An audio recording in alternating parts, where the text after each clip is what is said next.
In this video, we're going to explore the new Shape Factor tool in version 29 of MPanel Pro. Previously, this was referred to as the weft to warp stress ratio, and it was a single value. For example, a 1 would mean the same stress in weft and warp. A 0.5 would mean half the stress in the weft direction and twice the stress in the warp direction, and vice versa. A stress ratio of 2 would mean 2 times the stress in the weft to the warp. Now, this led to some confusion, so we've expanded the tool to simplify the user interface to a simple slider. So now we can move to the left.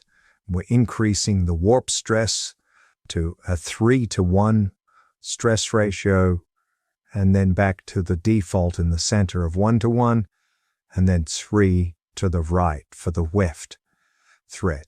We'll see this in a moment live in action, but the other important thing to note is there is a limit in both directions to a value of 3. Now, if you require a stress ratio above this, then you can manually type in a value, for example, 5, and that will give you a 5:1 stress ratio, or 10, for example, will give a 10:1 stress ratio. As soon as you move the slider back, we go back to the default values. Now, typically, a 3:1 is the absolute maximum for most general-purpose fabrics.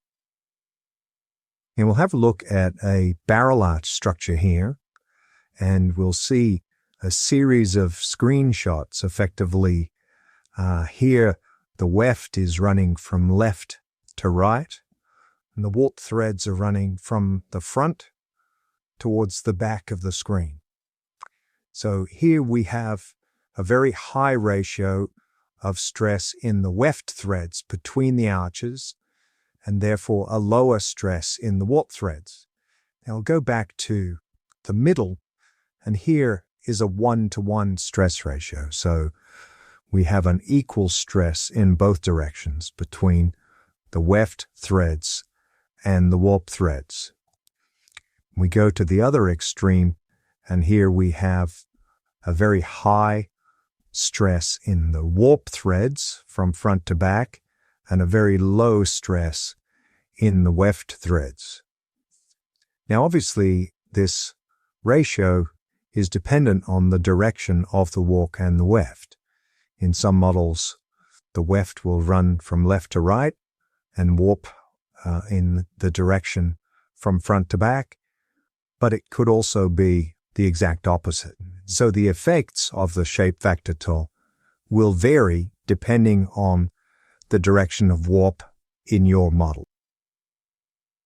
Let's have a look at an animation here. We've taken the images I showed you before and created a short animation going from the maximum weft stress to the reverse maximum warp stress. We run the animation, and it slowly collapses to the majority of the stress in the warp direction and very little stress in the weft direction. Thank you for watching. For more information, please contact support@MPanel.com.